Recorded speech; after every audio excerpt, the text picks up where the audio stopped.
According to the biblical account, Noah, son of Lamech, Noah lived during a time when the world had drifted far from what it was meant to be, but in the midst of a world slowly turning away from God, he chose to live righteously. He was just an ordinary man who lived with his family, but he was different from most. Noah is described as a righteous man, obeying God. And as the years passed, the state of the world grew worse and worse. People turned further and further away from what was right, and the hearts of humankind seemed to drift further from God with each passing day, amid all that was happening. And then, one day, Noah received a command that was almost impossible to believe. So join me. Let's discover together the life of Prophet Noah, his faith, his trials, his patience, and the miraculous event that changed the course of history. This is his story. One day, after Noah returned to his home, something strange happened. He heard a voice. He stopped, looked around. No one was there. This is the voice of God, the God that Noah has long believed in is speaking to him. And the message it carries is not good news. God told Noah that humankind had turned away from goodness. Wrongdoing had spread. Things had grown worse, and people strayed from goodness, and the world that was once created for good was slowly losing its way.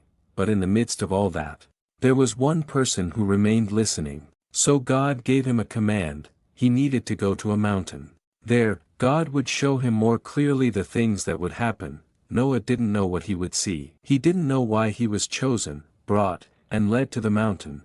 As he moved away from his home, he carried the weight of the words he heard. His mind was full of questions. Why him? What would happen?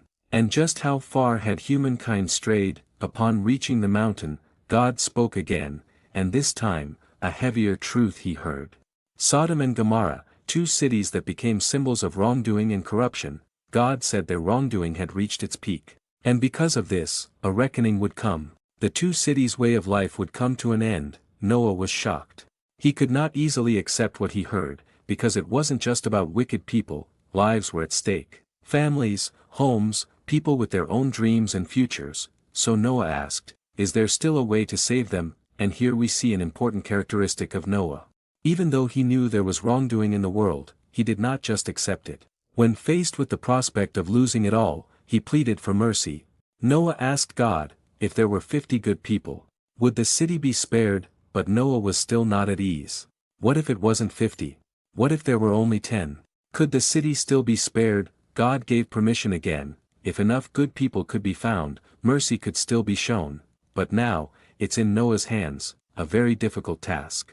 He needs to find out if there are still truly righteous people. Just 10 people, that's all that's needed. But as Noah thought about the people he knew, he gradually saw the sad truth, that wrongdoing was not confined to just a few people, it had spread throughout society. And as he tries to find people who are truly righteous, he finds it even more difficult.